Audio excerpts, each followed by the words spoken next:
Amoy Nucala Berry Blooms. Amoy kala, amoy good vibes.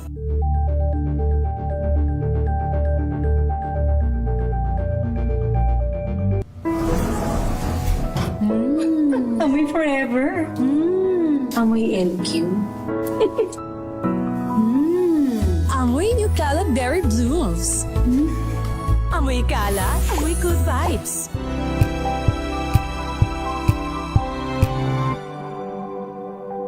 Hello, Washi! Laundry day na naman! Yay! Anong meron? Mancha ng chocolate, Oh. putik, may libag pa!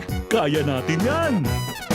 With Pride Washing Machine Detergent, may triple stain-away formula. Tanggal ang makapit, madikit, at malupit na dumit mancha. Kaya easy-easy ang labada. Mula noon hanggang ngayon! All you need is pride. All you need is pride. ACS.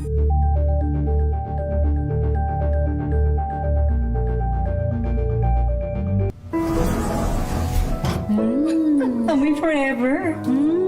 Amoy LQ. Amoy Nucala Berry Blooms. Amoy kala, amoy good vibes.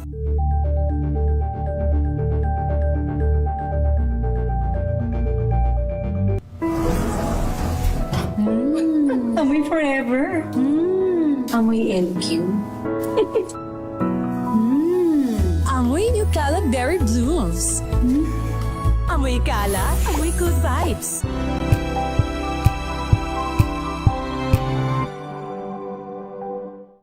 Maagang balitaan, maagang usapan sa mga issue at balita. Kasama si Kuya Angelo Palmones sa Magandang Umaga Pilipinas. Mula Lunes hanggang Biyernes.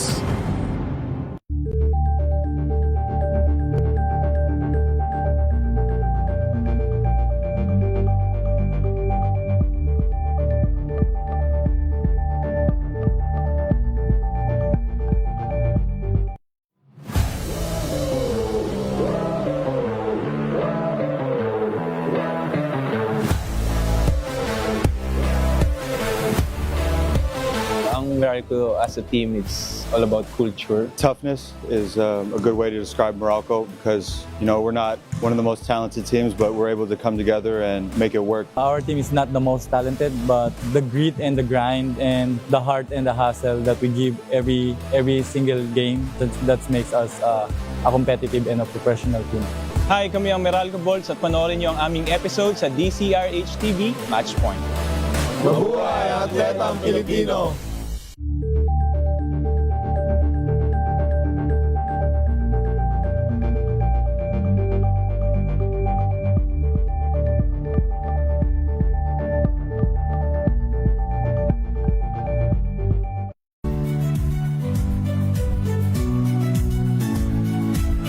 Magandang araw mga kaibigan. Ito po ang inyong balerina ng bayan, si Lisa Makuha Elizalde, na nag-aanyaya sa inyong samahan kami at ang aming mga espesyal na panauhin para sa kalahating oras ng masayang kwentuhan sa aming programang Art to Art, kung saan ang usapang sining at kultura ay para sa lahat. Huwag kaliligtaan, tuwing linggo, alas 3:30 ng hapon, dito lamang sa DZRH Radio, DZRH TV, at via online streaming.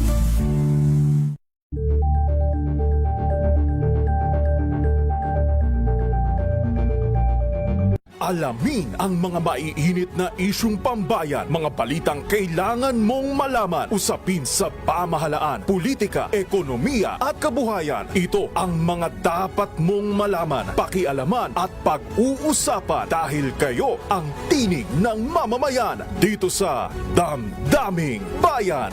Live sa DZRH Radio, DZRH TV at DZRH Digital. Kasama sina Lakay, Deo Macalma at Elaine Apit. Araw-araw, Lunes hanggang Biyernes. Damdaming Bayan.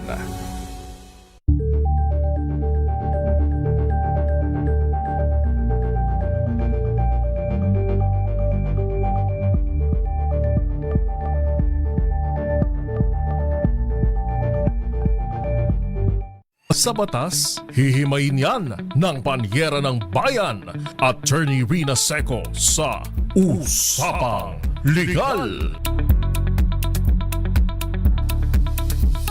Usapang Legal. Usapang Legal. Magandang gabi Pilipinas, ito po ang DZRH Usapang Legal kasama ang Panyera ng Bayan, Attorney Rina Seco para sa DZRH, una sa Pilipinas, una sa Pilipino. Usapang Legal. Kumusta po kayo ngayong araw ng Martes at 13 sa buwan ng Enero? Aba, ilang araw pa bago magpasko, James? Pasko na kagad ang inaantay. No? Anyway, samahan niyo po ako hanggang 7:30 ng gabi. Maganda po ang ating talakayan. May kinalaman sa mga problema sa ating pangalan. Dahil ito pong problema natin. Marami po kasi sa atin, lalong-lalo na sa mga kababaihan. Dahil napakarami po sa ating mga kababayan ang separated, Separated in fact. Ibig sabihin, hiwalay sa asawa, pero, ganito ang kwento, kasal, pero naghiwalay sa anumang dahilan yan. Pagkatapos, noong sila ay mag-asawa pa or nagsasama pa, ang pangalan ni Mrs. ay isinunod sa apelido ni Mr. sa pag-a-apply ng passport. Usapang Legal. Hindi po ba doon sa Philippine Passport Act of 1996, ito yung Republic Act 83 or 8239, sinasabi po doon, 2 instances lang maaaring makapagpalit ng or makabalik sa maiden name, itong si Mrs. sa kanyang passport. Doon sa driver's license, hindi problema. You can do that anytime. Pero sa Philippine sa passport po, sinasabi po kasi ng Republic Act 8239 na dalawang instances lang ito kapag ka annulled or declared void ang kasal o kaya naman ay kapag ka namatay na ang asawa or nabiyuda na. Yun lamang po maaaring bumalik sa maiden name. Usapang Legal. Paano kung kasuklam-suklam ang asawa mo? Karimari-marim, hindi maganda ang ginawa sa'yo, At kinamumuhian mo na ang asawa mo ay problema, Wala ka namang sapat na salapi, para makapagsampa ng petisyon sa korte either to annul your marriage or to declare it void, So sabi pa nga sa mga Bisaya, hangtod sa hangtod hanggat hindi annulled or hindi declared void ang iyong kasal o kaya hanggat hindi ka nababiyuda, abay mananatili kang nagdadala ng apelido ng taong kinamumuhian mo. Usapang Legal. Di ba unfair? Yun po ay sa ilalim ng lumang batas. Ito po yung mga naging amyenda sa batas natin. Yung Republic Act 8239, ito po yung Philippine Passport Act of 1996. Ito po yung ang duration lang ay 5 taon. Kailangan mong mag-apply ulit after 5 years or bago mag-lapse ang 5 years. So, naamyendahan po ito nung Republic Act 10928 kung saan 2017 kung saan pinalawig na sa 10 taon yung lifespan or yung validity ng passport except kung ang isang passport holder ay below 18 years old, in which case hanggang 5 taon lamang siya kasi syempre 'di ba nag-iiba na ang itsura kapag nag-a-adult. So 5 taon para sa mga chikiting, sa mga minors, pero pag tungtong ng 18 valid. Pag nag-renew, valid na hanggang 10 years ang passport. Usapang Legal. Sa makinig, yung mga may passport dyan, kahit pa wala man lang tatak yan, balay nyo, di ba? Dumating ang pagkakataon, maka-timing tayo sa one for all. Tama ba yun?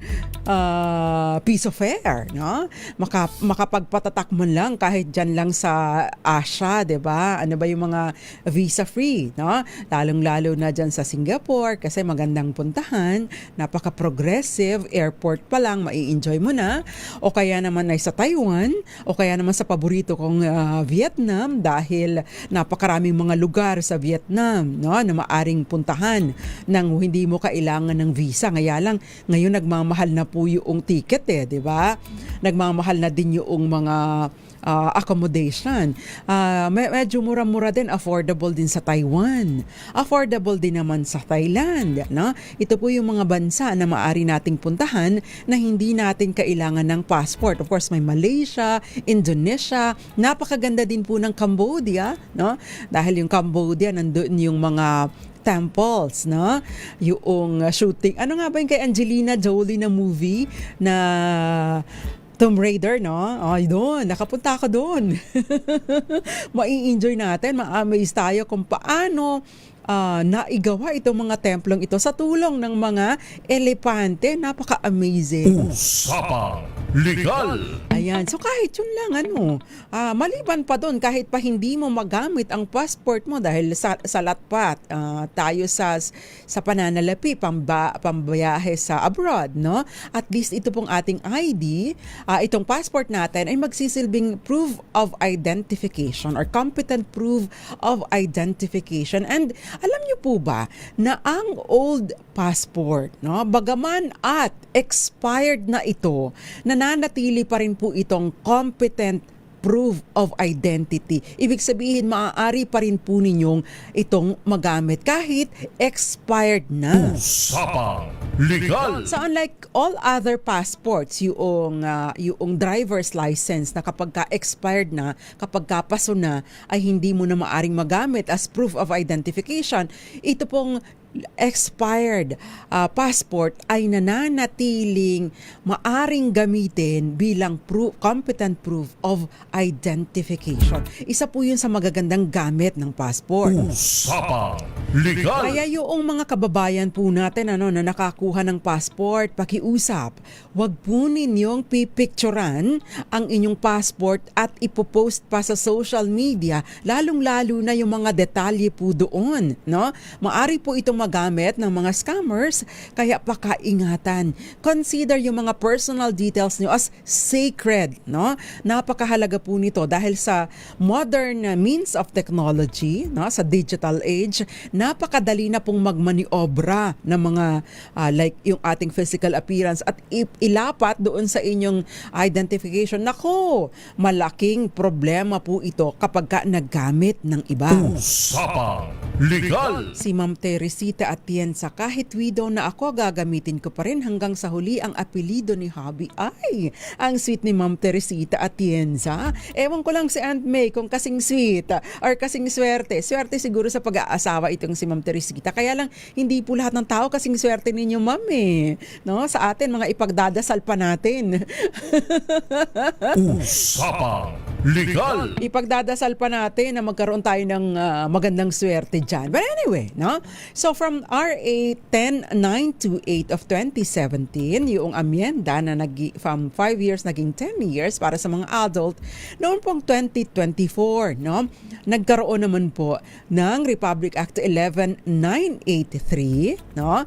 Kung saan, no, pinapayagan na po ang mga taong may asawa bagaman at hindi pa nullified or hindi pa annulled ang kanilang marriage, pinapayagan na po one time, no, na magpalit or mag-revert sa maiden name. Usapang Legal! Good news po sa ating lahat ito, mga kababaihan. Lalo na yung kasaklap-saklap, nagpakasal ka. Sinunod tapos ay nag-apply kayo ng passport. Sinunod mo na kay mister ang apelido mo. Pagkatapos ilang araw lang nahuli mo, di ba? So makabilang bahay na. Dumapo na kung saan. Anong sinabi nung butterfly? Anong sinabi nung Maya? Anong sinabi nung tandang ng kapitbahay nyo? Kaya napakagandang pagkakataon po ito na ibinibigay sa mga kababaihan. Aba syempre, no? Kung ikaw napendeho ka ng iyong mister, gusto mo bumalik, hiwalay na rin lang kayo, kaya lang wala ka pang pera, pero gusto mong ibalik ang iyong corona, ang apelido mo sa pagkadalaga. Kahit doon man lang, no? Magamit mo with pride ang iyong apelido. Kaya ako hindi ako nagpapalit Seko. Seko hangtod sa hangtod kasi iisa lang po akong Seko na abogado. Sa ngayon, I don't know kung meron pang iba. Pride yun ng tatay ko. Anyway, nasa ilalim po ng bagong batas yung 11983, no? Noong March 11, 2024 nag-take effect, binibigyan po. Dati dalawa lang ang grounds, no? Ngayon 3 na, no? Una, by virtue ng death ng inyong asawa, no? Hopefully hindi yun ang dahilan, pero kung nandun na kayo sa ganung sitwasyon, pwede po kayong mag-revert, no? Doon sa apelido po ninyo sa pagkadalawa. O kaya naman, pag by virtue ng annulment, declaration of nullity of marriage, o kaya naman ay divorce or judicially recognized divorce under sa PD 1083 and legal separation. Although hindi po sa lahat ng pagkakataon nakaka-revert on the ground of legal separation. Usapang Legal! So ngayon, meron pong pangatlong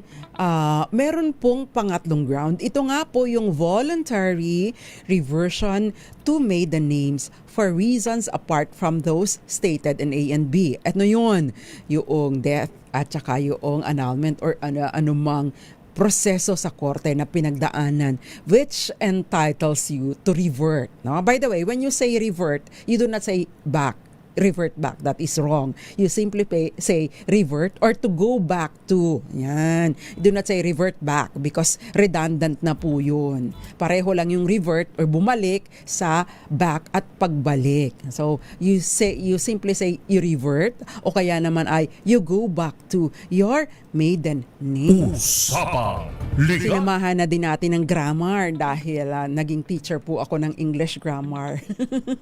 Anyway, balikan po natin ang ating talakayan. So ito po yung magandang balita para sa mga kababaihan. Kaya naman, kung may kakilala po kayo na nasa ganitong sitwasyon, may passport na, no?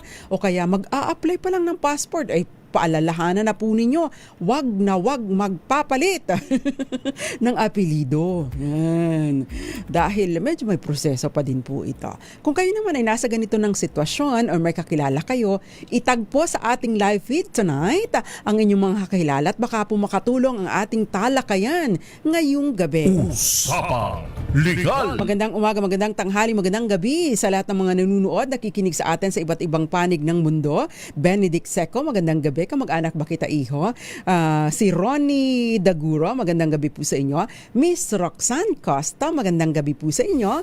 Gayon din po sa inyo, Ofra Rose Mac. MC, magandang gabi. Ask ko lang, where can I get answer regarding my passport application? Okay. Ano po yung question ninyo? Magandang gabi po, Rodel Anasio. Mami Belen Rivera. Sabi ni Gael, nakatago pa rin dito ang old passport ko. Yes, that's good. Dante Reyes, magandang gabi. Stay safe din sa'yo. Sabi niya, I love you po. Jerry Sumagaysay, magandang gabi. Elmer Bendol, Gael Enriquez. Sabi niya, status lang kasi ang i-update nyo, wag na gamitin ang surname niya. Yan. Eduardo Narvaez, sabi niya, hello po. So, sakto sinabi nyo, nagtitiis gamitin ang apelido ng devil ex-husband ko. Sana magamit ko ulit ang apelido ko nung single ako. Yes, tamang-tama sa'yo, Lea De Villa. Magandang gabi, Henry Dolohan, nanonood sa atin sa Botolan, Zambales, Ivy Gutierrez, Eduardo Narvaez, at Eli Abanto. Magandang gabi. Si Miss Joy Garimbao sa Michigan, gayon din si Ma'am Teresita Atienza, sabi niya ganun pala, pwedeng gamitin pa rin ng ID ang expired passport. Pag nag-expire ang passport ko, ayaw ko nang i-renew, hindi na ako nag-travel. Usapang Legal! Malay nyo, ma'am, no? Yung anak nyo, kaibigan nyo, apo nyo, marigaluhan kayo or manalo kayo sa raffle, no? Like for example, dito sa amin, may mga nagpa-raffle ang nag-i-sponsor sa amin ng airlines, na trip for two, yan. Kaya marami sa amin dito yung mga baguhan, ang daming opportunity na makabiyahe because ng trip for two. Meron din mga pagkakataon naman na pinapadala ng kumpanya o ng stasyon para sa coverage. So, maganda rin po na meron tayong valid passport. Usapang Legal. So ano nga po ba yung mga kailangan ninyo? At yan po ang ating tatalakayin at may mga questions pa po dito in relation to or may kinalaman doon sa ating recognition of divorce at hiwalayan at pangalan. So sasagutin po natin yan sa atin pong pagbabalik. Ilan po muna mga paalala. Melvin Latrona, magandang gabi.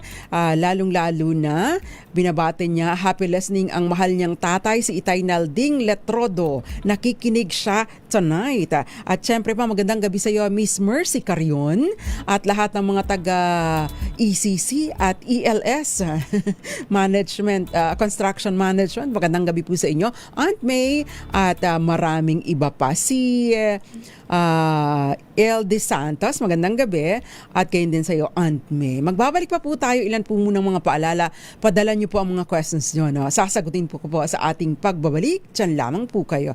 It's 6:52. Kayo'y nakikinig sa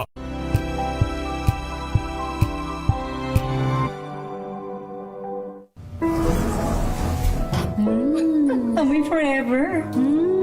Amoy LQ. Amoy New Caleb Berry Blooms.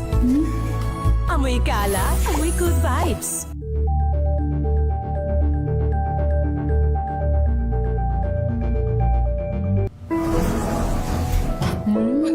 Amoy forever. Amoy LQ. Amoy New Caleb Berry Blooms. Amoy kalat, amoy good vibes.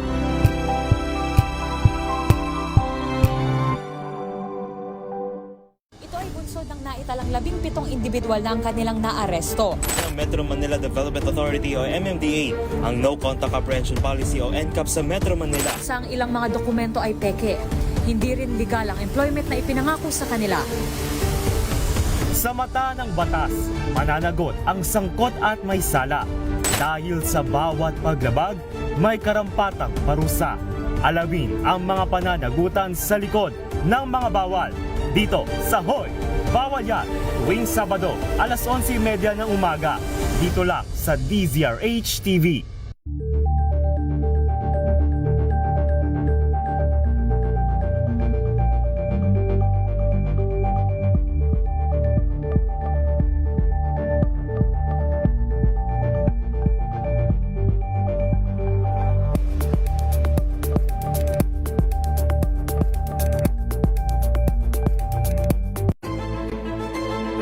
Pakikinggan ang bawat panig.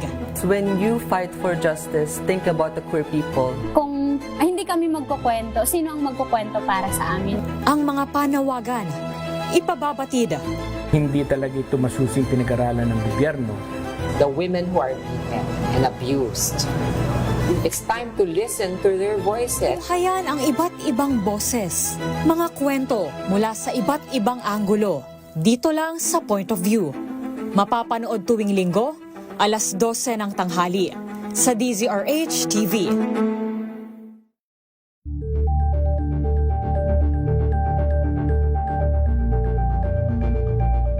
Tambalang Anthony Taberna at Jerry Baha ang gigising sa inyong umaga dahil lalatay ang humahagupit na diskusyon at komentaryo Lunes hanggang Biyernes sa 2x2.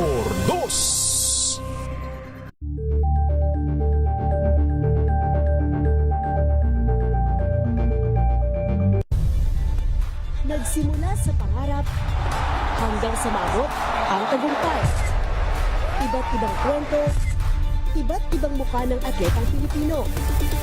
Mas pinatindi, mas pinalakas, at mas pinaaksyon sa Match Point tuwing Sabado, 12:30 ng tanghali sa DZRH TV.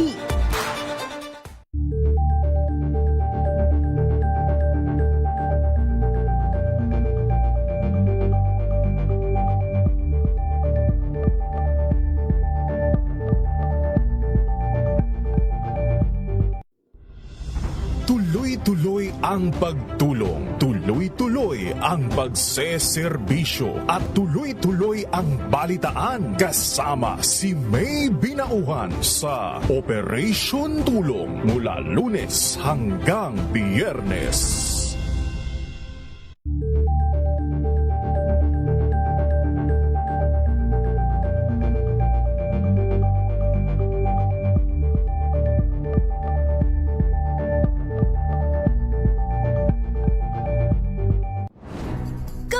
Good vibes ang hanap mo? Dito ka na sa sigurado! Mula sa mga istoryang nagbibigay ng inspirasyon hanggang sa mga kwentong may dalang solusyon. Mga balitang pampagaan, pakiramdam at pampaganda ng araw. Hindi lang basta good news, kundi the better news. Mula Lunes hanggang Biyernes, 1:00 ng tanghali sa DZRH TV.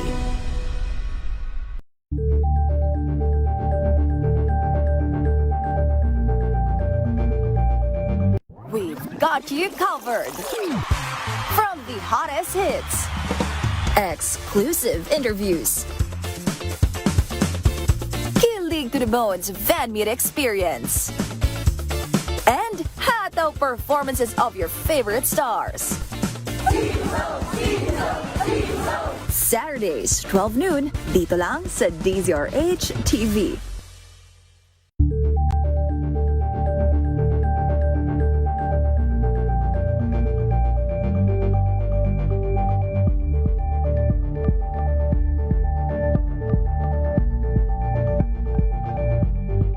Maagang balitaan, maagang usapan sa mga iseko. Usapang Legal. DZRH, Usapang Legal, kasamang panyera ng bayan, Attorney Rina Seco. Tinatalakay po natin yung pagpapalit. Para sa, basically ito po ay para sa mga kababaihan. O kung kayo man ay tatay at meron kayong anak na minalas-malas sa pag-aasawa, na ito po yung pagkakataon para matulungan ninyo ang inyong anak. Ayan. So, idinededicate ko ang episode na ito para sa mga babaeng pinendeho, mga iniwanan ng asawa o kung hindi man, yung gusto na lang talagang bumalik, doon sa kanilang maiden name, sa kanilang passport. Ayan. So, pwede na po ngayon, dahil doon sa lumang batas, bawal talaga yon. But, dito po sa bagong batas, pwede na ngayon kahit hindi pa kayo annulled. Kasi noon, kailangan magpa-annul ka muna. Syempre, hindi naman tayo lahat afford magpa-annul. Kasi magkano ba ang annulment, 250,000 or more. Depende sa sitwasyon. Depende sa abogadong kukunin ninyo. Kung abogado de Campanilla, medyo mas mahal pa. Depende pa rin kung may involved na tungkol sa properties or depende pa rin kung merong involved na custody issue, 'di ba? At tapos kung halimbawa grounded on psychological incapacity for declaration of nullity of marriage, malamang magi-engage pa ng psychologist or psychiatrist and therefore medyo may kamahalan po yan. Usapang Legal. O pagkatapos hindi pa dito available, hindi nyo alam ang address ng inyong asawa o kaya alaman ninyo ay talagang nagtataguna o nasa ibang bansa. So iba pa yung usapin, yung 20,000 to 30,000 na publication fee, 'di ba? Kasi ipapapublish, Kaya nga ang turo ko sa inyo, alamin nyo ang existing or valid email address ng inyong asawa kahit hiwalay na kayo because pwede pong mag-motion, motion with leave of court, si attorney para sabihin na pwede po ba na i-serve na natin ang summons hindi na via publication kundi via email para naman medyo makatipid-tipid po ako, lalo na kung nasa ibang bansa yung inyong ex. Usapang Legal. Kaya banong makinig. Itag na ang iyong kakilala, para po magamit, mapakinabangan nila ang ating talakayan tonight. So, itong si Jerome Lorenzo ay nanunood din sa atin. Ito naman ay walang problema sa asawa dahil napakabait ng asawa niya. Pero magandang gabi sa iyo, Roxanne Costa, Silvia Quirino, Irene Almodovar at maraming iba pa. At nanunood sa atin si Jerome Lorenzo sa GRS Ragay, Camarines Sur. Magandang gabi din sa iyo, Jen Lorenzo. Si Jen si Jen ay tsaka si Jerome ay inaanak ko po yan sa kasal. Matanda na po ako kaya marami na akong mga inaanak sa kasal. Okay, badakuan po muna natin bago natin basahin yung iba pang yung iba pang mga questions. Dito muna tayo sa ano yung maaaring gawin. Kailangan po ninyo makinig, para sa mga kasal pa pero hiwalay na, separated from bed and board, hindi na nagsasama pero pero gustong bumalik ang kanilang passport sa dati nilang apelido or sa kanilang maiden name. Kailangan po ninyo ng original and photocopy ng PSA issued Certificate of Live Birth at PSA Report of Birth or PSA Report of Birth. Take note lamang po, no? Pag nag-request po kayo like online, no? Meron 'di ba yung PSA Health, no? Pwede po kayong mag-request doon 3 days hanggang 5 days, 6 days, no? Mabilis lang. Hindi na kayo pipila. Kailangan lang ninyo na mag-apply online. Take note po, meron yang 2 papel, 3 papel na lalabas. Yung certificate mismo, pangalawa, merong naka-insert doon na papel, yun po yung resibo, at meron kulay green. Yung green okay lang na mawala, no? Dahil yun po yung nakalagay, yun yung address. Pero yung resibo po na kalakip noong certificate, wag po ninyong iwawala. Bakit? No? It gives authenticity to doon sa certificate ninyo. In fact, kapag ka po kayo ay nag-file ng petition sa korte, no? Isa po sa mga hindi po ma-honor, no? Hindi po ma-honor bilang ebidensya yung iyong birth certificate or iyong marriage certificate or anumang dokumento from PSA kung hindi po naka-attach yung resibo. Because that is the patunay, that is the proof na nanggaling nga sa PSA inyong dokumento at hindi galing sa rekto. Usapang Legal! Kailangan din po ng original and photocopy ng PSA issued Certificate of Marriage or PSA Report of Marriage, at kailangan din po yung notarized affidavit of explanation na nagsasabi na yung request ninyo for reversion na sa maiden name sa inyong Philippine passport or travel documents ay first time pa lang ninyong mag-a-avail kasi one time lang po itong inaalaw. So hindi po pwede na one to sawa or magbabalik-balik ka dun sa apelido ng asawa mo at sayo. One time lang po ito. Maliban na lamang kung mag-asawa ka ulit, inassume mo yung apelido niya sa pangalawang asawa mo, later on magkahiwalay ulit kayo, pwede po yun.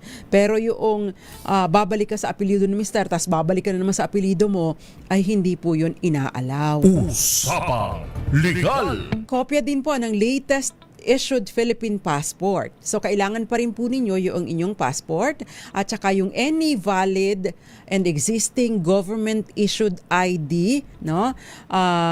Na nakalagay doon kung saan nakasaad doon yung inyong maiden name. So dapat po kapag ka nag-aasawa kayo at gagamitin ninyo ang apelido ni Mr., at least meron man lang kayong maiwan na ID na nakapangalan pa din sa inyo, no? Yung maiden name ninyo. Because later on, you will also need this. Ayan. Usapang Legal! Ay, paano kung lahat naman ipinangalan mo na, isununod mo na sa pangalan ni Mr.? Diba? So, paano ba yung magiging proseso? Siyempre, unang-una, mag-a-apply po kayo ng appointment, no? Magpapaschedule po kayo sa DFA. So, kukuha kayo ng online appointment for passport renewal. Kailangan po ninyo ng personal appearance sa DFA at dadalhin po ninyo yung original and photocopy ng inyong old passport. Dala ninyo ang birth certificate of both original and photocopy with the original receipt. And kailangan din po ninyo ng marriage certificate, both the original and the photocopy and the receipt. At syempre pa yung notarized affidavit of intent na sinasabi na intention po ninyong i-avail yung RA 11983 na babalik kayo sa inyong maiden name at ibang ID na nagre-reflect ng inyong maiden name. So yun po ang isasubmit po ninyo. Usapang Legal! That is kung kayo po ay may asawa pa. Yan. Eh paano naman kung attorney, nagpa-divorce ako eh. Pa-divorce po ako eh. Ganun pa rin po, no?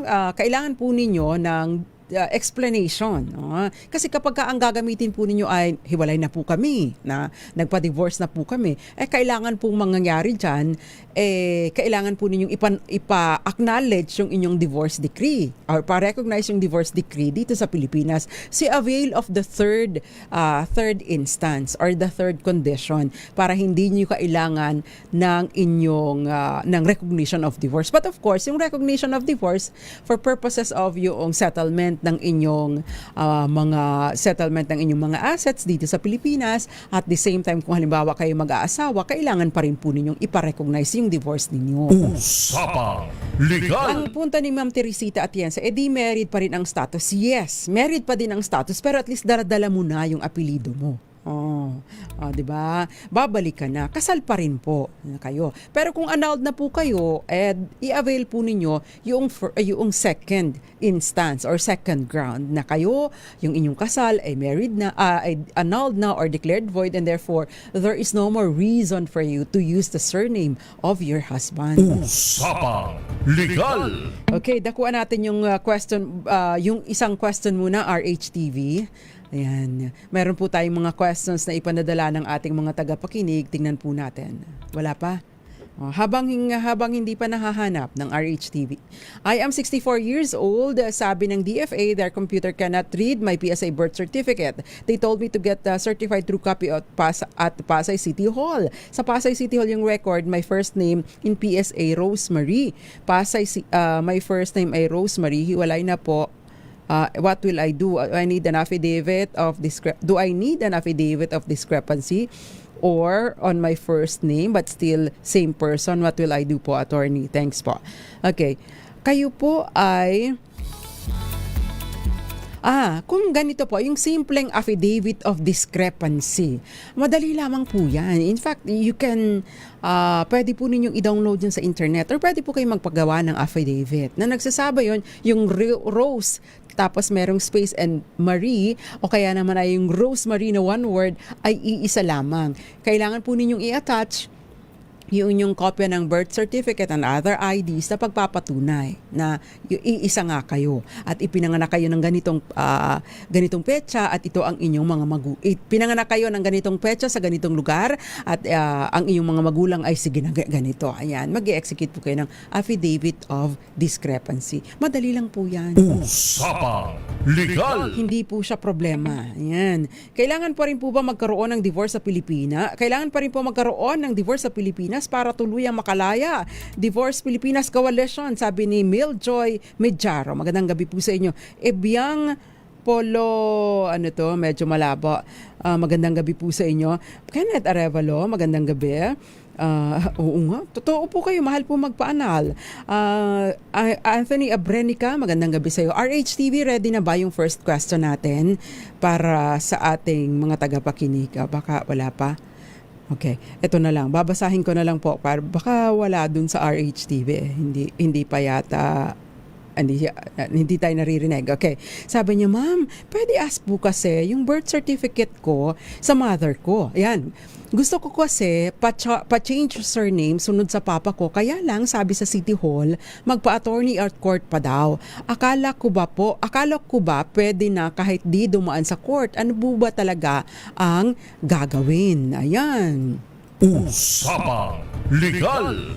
Alam niyo po kasi, yun pong RA 9255 na yung batas, no, na nagsasabi na maaari nang gamitin ng ating mga non-marital children or yung alam natin na illegitimate or mga anak sa labas, yung mga bata na hindi kasalang mga magulang, pinapayagan silang gamitin ang apelyido ng kanilang tatay. Pero ito po kasi ay merong kondisyon. Ang sinasabi po kasi sa Republic Act na 9255, yung batas allowing illegitimate children na gamitin yung surname ng kanilang ama na nag-aamyenda doon sa Article 176 ng ating Family Code. Kasi sa Family Code po kasi, kapag hindi kasal ang magulang, nakapangalan sa nanay. O sabi nga nila, matik. Automatic po yun sa ilalim po ng Family Code na naging batas August 3, 1988. Usapang Legal. Ngayon, ang sabi po doon sa RA 9255,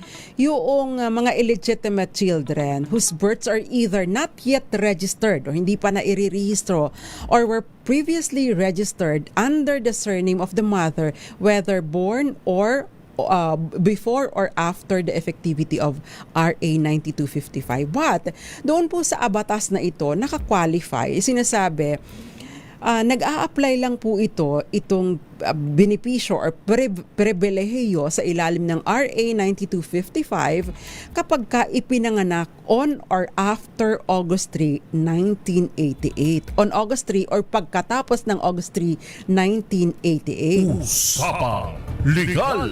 So, ibig pong sabihin, pwede kung ikaw ay ipinanganak August 3 or lagpas ng August 3, 1988, maari mo pong gamitin or i-avail itong batas na ito. Pero, ibig ko pong sabihin, kailangan po ninyo ng mga dokumento, yung affidavit of admission of paternity or affidavit to use the surname of the father, o kaya naman ay private handwritten instrument, no? So pinapayagan po ito ng RA 9255. Usapang Legal! Yun pong mga ipinanganak August 3, 1988 hanggang March 2004, no? March 18, 2004. Pwede pa rin ninyong gamitin. Pero dadaan po kayo doon sa korte. Yun ang problema. Usapang Legal! So may mga limitasyon. Ayan. Ang problema ang concern ko po dito, hindi po ba kapag ang batas ay pabor sa mga bata, hindi po ba dapat ito ay mayroong retroactive effect? Yun yung naging problema nitong RA 9255. I think it has something to do with the implementing rules and regulations. Sana ay ginawa na ninyong pabor sa lahat, hindi yung pinili lang po ninyo yung makaka-avail nito. Kasi sa ilalim po ng 9255, administrative lang. Sa ilalim po noong lumang batas, magagamit mo ang apelido ng tatay mo. No, pag hindi ka pasok doon sa mga petsang isinasaad ng batas, magagamit mo lang yung apelido ng tatay mo kung dadaan ka sa korte. Yun po ang pagkakaiba nila. Usapang Legal! So yun. Ito ang magandang tingnan kasi nag-enact na nagpatupad na lang din kayo, gumawa na lang din kayo ng batas na supposedly pumapabor sa mga non-marital, kasi dehado ang mga non-marital children, di ba? Lalo na pagdating sa manahan. So nag-enact na din lang kayo ng batas na dapat sana'y paborable sa mga non-marital children. Sana hindi na kayo nag-set ng petsa. Because lahat naman yan mga non-marital children, at lahat naman yan in a way, less privileged or nasa disadvantageous position. Sana na consider dito yung prinsipyo na ang mga batas na pumapabor doon sa mga nadi-discriminate ay dapat ay nag-a-apply para sa kanila. Hindi po ba? That's one thing na dapat sana'y natingnan ng ating mga mamabatas at yung gumawa ng implementing rules and regulations. Usapang Legal! Kaya po dapat medyo marunong at matatalino ang gumagawa ng batas. Hindi kasi basta-basta nagpapanday ng batas, no? Kailangan naiisip din itong mga ganitong konsiderasyon. Hindi yung basta-basta na lang for the sake lang na makapagtrabaho, sabi nga nila. Magandang gabi, Rexon Fernandez at Kuya po Nueva Ecija, si Sobremonte Sally, Grace Recta na Imbag Arabi, Moonbeats, Braggy D. Paano po mapapawalang bisa ang kasal namin at magkano ang magagastos? Pareha na po kaming may kalibin ng ex-wife ko. Kailangan po ninyong magbumisita personal sa abogado kasi kailangan pong malaman kung kung meron po bang basihan na para ipawalang bisa o i-declare na walang bisa ang inyong kasal. Kailangan po matingnan ang mga circumstances. Hindi po ito kasi basta gagawa lang ng ground. Lahat po ng ground na sinasabi doon sa inyong petisyon, kailangan pong patunayan ng convincing na mga ebidensya. Usapang Legal! Magandang gabi, Tita Ami Miraflor Garcia. Paano po ang gagawin ko, Atty. Rina? Kasi nasunog na ang passport ko. Pag nag-apply ulit ako, gagamit ba ako ng maiden name ko? Kasi widow na ako. Pwede po. Pwede po kayong mag-apply. Mag-execute kayo, Tita Ami. Puntahan mo ko. Alam niyo si Tita Ami, parang nanay-nanay ko na din yan. Best friend kasi ito ni Tita Sita. Si Tita Sita, nanay ni Kenneth Arevalo. Nanay-nanayin ko din. Ayan. So, itong si Tita Ami, pwede mo pupuntahan. Tita Ami, mag-execute ka ng affidavit of loss. Ayan. Tapos nahayaan ka na pasabihin mo doon, nahayaan ka na mag-renew kahit pa nawala na yung passport mo, para dapat lang alam mo po kung ano yung passport number mo. Ayan. I'm sure meron kang record dahil nagbabiyahe ka naman lagi. 'Di ba? Nagpupunta ka sa US, binibisita mo ang apo mo, Tita Ami Miraflor Garcia. Usapang Legal! Noli Pampula Meran, magandang gabi. Si Ebyang, paano po ba yung, like sa mga kids ko, ayaw na nila yung last name ng tatay nila. Paano ba yung case ko? Okay, 16 years old na solo parent. Kayo po ba ay, pwede po, no? Naalala niyo po ba yung isang naging law student, no, na siya ay legitimate child, no? Kasal ang nanay at tatay niya. Pero dahil inabandon na siya ng tatay niya, sabi niya, in honor of my mother, ayoko nang gamitin ang apelido ng tatay ko at bilang pagpupugay, pagpapahalaga sa mga sakripisyo ng nanay ko, susundin ko ang pangalan ng nanay ko. Pinayagan po siya ng Supreme Court. Usapang Legal! Yun nga lang, kailangan pong magsampa ng petisyon sa korte. Ayan. Usapang Legal! Magandang gabi din sa iyo, Junivar Arandia. Magandang gabi dyan sa Naga City, Camarines Sur. I thank you very much po. No? May next question pa rin po tayo. Next question, RHTV, please. Before we pause for commercial. If married po ba abroad, saan po i-file ang recognition of divorce? I don't know kung natanong, na-mention na natin ito, pero last episode po natin, merong ganyang question. No? Hindi lang natin natapos lahat ng mga questions doon. Dito po sa atin, ang sinasabi po ng batas, kung saan unang inirecord ang kasal, doon magpa-file ng recognition of divorce. Ngayon, kung halimbawa po ay married, kung halimbawa po kinasal kayo, say for example, sa Buenavista, Marinduque, di doon po magpa-file ng recognition of divorce doon sa Buac, Marinduque, dahil doon po ang Regional Trial Court, no? Doon po sa Marinduque. Pero kung kinasal kayo abroad, hindi naman kayo pwedeng mag-apply ng recognition of divorce doon. Dahil po ang repository or imbaka ng lahat ng record natin, ng kasal, ng birth, ng annulment and all, no? Ng marriages, ay ang PSA, Philippine Statistics Authority na dating NSA. Ito po ay ang head office po nila ay nasa Quezon City, and therefore lahat po ng mga kasal or ikinasal abroad pagkatapos ay nag-divorce abroad, doon po magpa-file ng petition for recognition of divorce sa Quezon City. Usapang Legal! Shout out po sa lahat ng mga nagpaparecognize ng divorce. Meron na po ba kayong kosekitohon? Mamaya babanggitin ko po yung kosekitohon kasi nag-apply ako ng kosekitohon. Meron po kasi nag-engage sa akin. Hindi pa kasal, no? Nag-engage ng serbisyo ko para mag-file ng recognition of divorce. Japanese yung ex niya. Yan. Ipapa-recognize po dito sa Pilipinas. Sa atin pong pagbabalik, marami pa pong mga questions at sasagutin po natin yan sa atin pong pagbabalik. Feel free pa din po to share our discussion tonight.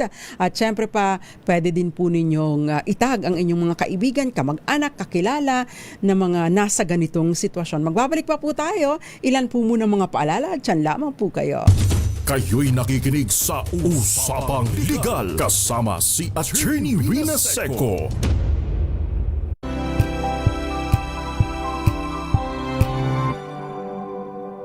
Tinesting, sinuri, siniyasan.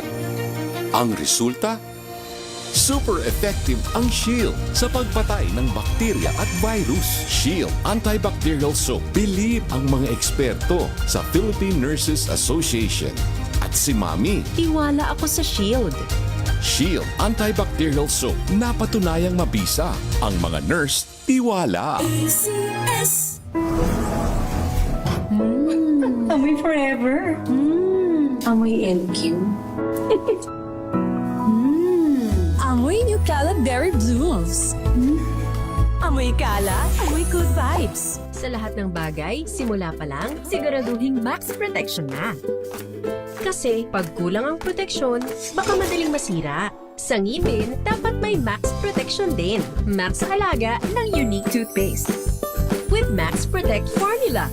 Helps stop cavities before they start, while keeping breath fresh. Try unique maximum fluoride protection. Para Max Alaga, Max Protektado. ACS. Amoy forever. Amoy LQ. Amoy New Cala Berry Blooms. Amoy Cala, amoy good vibes. Ang galing-galing mo! Smart dishwashing paste ko! Pritong ulam na masebo, plato ng kaldero. Tanggaling for everyday. Ganyan, pag smart ang dishwashing paste, may double tanggaling formula. Tanggal ang sebo, tanggal ang bakterya. Pahit para walang bahid, linis fantastic sa metal at plastic na barang ko to. Tanggaling-galing mo! Smart dishwashing paste. ACS.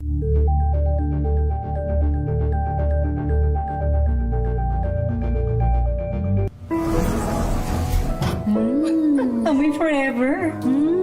Amoy LQ. Amoy New Cala Berry Blooms. Amoy Cala, amoy good vibes.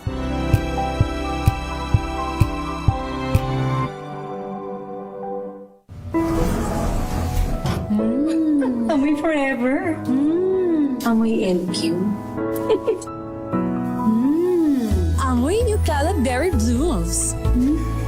Amoy Cala, amoy good vibes. May nagbago. May arte. May budget. Akala nyo lang yon. So solid. White rose papaya, wow, white rose. White rose papaya, wow, white rose. White rose papaya. May glow up with a white rose papaya. White rose papaya. May puti power times 2 kasi may papaya at niacinamide. May shea butter and tea tree oil pa. Kutis sulit ang glow up. Glow up with a white rose papaya. White rose papaya. Kutis sulit ang glow up. ACS. Wow, ang saya. Isang barangay na labada, puro mancha pa. Goodbye, pahinga. Mommy, isang laba lang yan sa Pride Bar Blue. May powerful stain-away enzymes na malupit sa dunit mansya. At di masakit sa kamay. Isang laban lang yan. Hello, pahinga. Hello, Pride Bar Blue. ACS.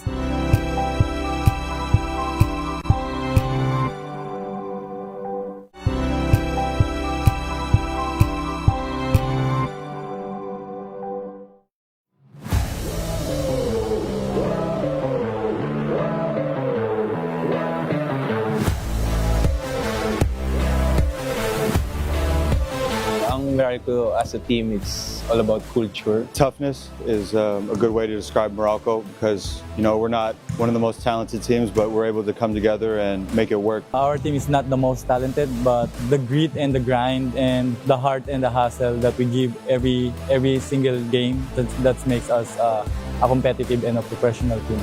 Hi, kami ang Meralco Balls at panoorin niyo ang aming episode sa DCRH TV Matchpoint. Mabuhay atletang Pilipino!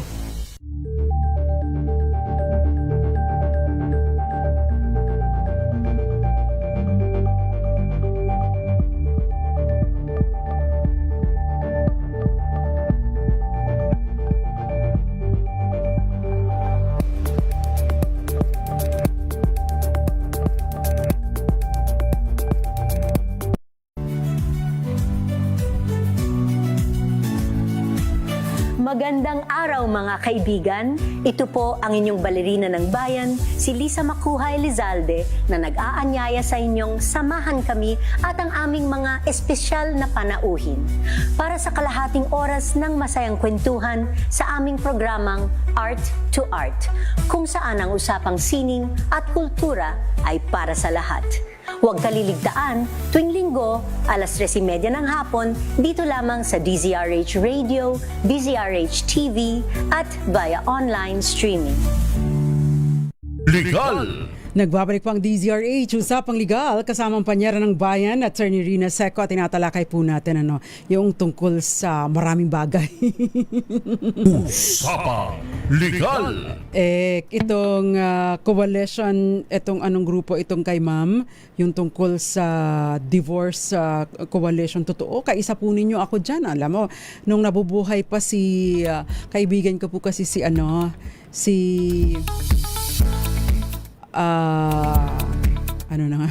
sorry na mental block ako, sinabi ko pang kaibigan, pero na maalam na po siya last year, no? So madalas natin yung nagigest dito sa ating programa noon Ana Catalan Besinio, magandang gabi po sa inyo. Sabi niya, passport lang, sabi ni AJ Alfafara, need natin ng tamang batas para sa lahat ng bagay, yung may dignity at katotohanan, di panakip o pampalubag loob lang. Divorce Pilipinas Coalition, totoo, naniniwala po ako sa diborsyo. Yan. Kailangan po kasi wala namang, sabi nila, sisirain daw kasi ang sanctity of marriage. Ano pang sisirain kung talagang sira na, 'di ba? Wala nang ibang kasi yung mga mag-asawa ang sumisira, hindi ang batas, no? Ibiyang Evelyn Pologon, shout out sa Divorce Pilipinas Coalition. Magandang gabi. Junivar Arandia, Noli Merano, magandang gabi po sa inyo. At Jerry Sumangisay at si Congressman Lagmanya, si Tita Beth, no? Elizabeth Angsioko, no? Hindi po siya sa gobyerno, hindi po siya naging opisyal ng gobyerno. Ayan. Usapang Legal! Lagi nating nagigest dati si Tita Beth dito, no? May next question pa tayo, pupuntahan natin itong yung isang question pa, RHTV. May question, curious lang, may nagpapalegal separation pa po ba talaga? Kasi kung kasal pa din naman po pala sa legal separation, parang wala ding epekto. Ayan. Actually, may malaki rin pong epekto sa pagkakaroon ng legal separation. Bakit kanyo? Kasi alam nyo, napakarami pong mga kababayan natin na hiwalay. Pagkatapos may SSS, merong GSIS, hiwalay na. So makabilang bahay na, pero nananatili, no? Batugan pa. Binugbog ka pa nung kayo pa. Pagkatapos, no, nauna ka pang nategi. Pero siya, yung nambugbog sa'yo, na nangaliwa pa, siya pa rin ang kukubra dun sa benepisyo mo sa SSS at pag-ibig, nasaan ang hustisya. So yun pong legal separation, isa po yun sa mga magagandang epekto noon. Usapang Legal! Pero tama po kayo, hindi po ito sapat dahil nananatili pa rin po kayong kasal, no? Sa ilalim po ng batas. Kasi yun pong, for everyone's information, ilan po sa mga grounds ng legal separation, yung repeated physical violence at grossly abusive conduct, no? Gayon din yung physical violence at moral pressure, no? Para i-compel or pilitin sa religious and political affiliation, lalo na ngayon mainit ang politika. Yung i-corrupt or induce ang petitioner and common child na mag-involve sa prostitution or sa sex, no? Na hindi gusto. O final judgment na sentencing the respondent to imprisonment of more than 6 years. Lesbianism and homosexuality, yung contracting by the respondent of bigamous marriage. Kasi po, pag ikaw ang unang asawa, no, valid ang kasal mo, tapos nagpakasal ulit sa iba yung asawa mo, yung second marriage, void yun from the very beginning. At yung pangalawang asawa niya, pwede siyang magpa-declare na void ang marriage. Pero ikaw, unang asawa, ikaw na pinindeho, no? Ground lang siya for legal separation. Hindi ka pwedeng magsampa or hindi siya ground for declaration of nullity of marriage or annulment of marriage. Ibig sabihin, tali ka pa rin sa kanya. Yun yung problema doon. Usapang Legal! Sexual infidelity or perversion, no? O kaya pinagbantaan na ang buhay mo, yun po yung mga grounds for legal separation. Pero ano nga ba yung epekto ng legal separation? Sa legal separation po kasi, yung net profits doon sa inyong conjugal assets na forfeit ng erring spouse. So kung siya ang napumindeho sa'yo, so yung net profit sa conjugal assets ninyo, sa iyo mapupunta. Yan.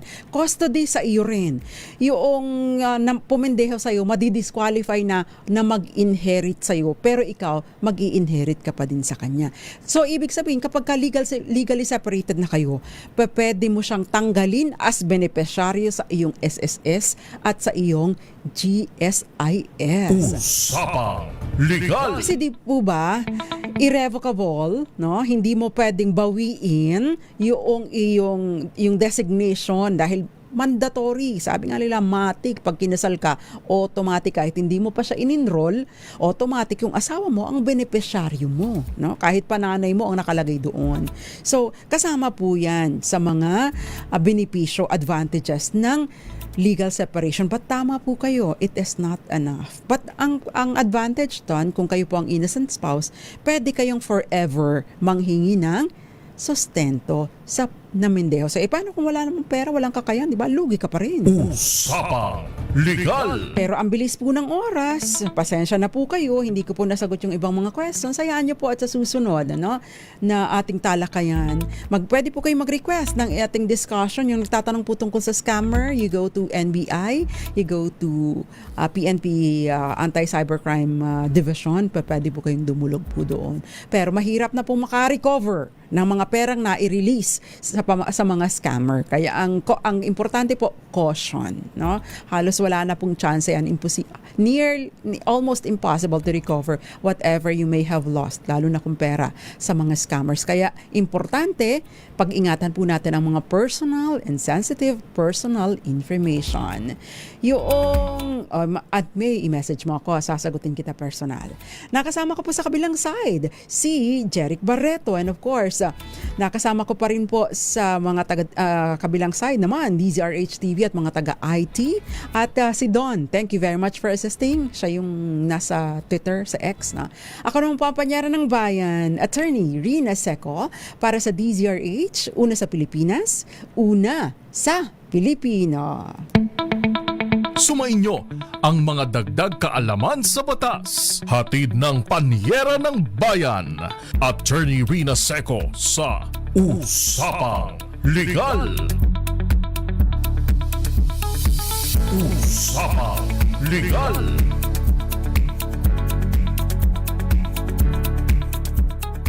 Ang oras. Hello, Washi! Laundry day na naman! Yay! Anong meron? Mancha ng chocolate, putik, may libag pa. Kaya natin yan! With Pride Washing Machine Detergent, may triple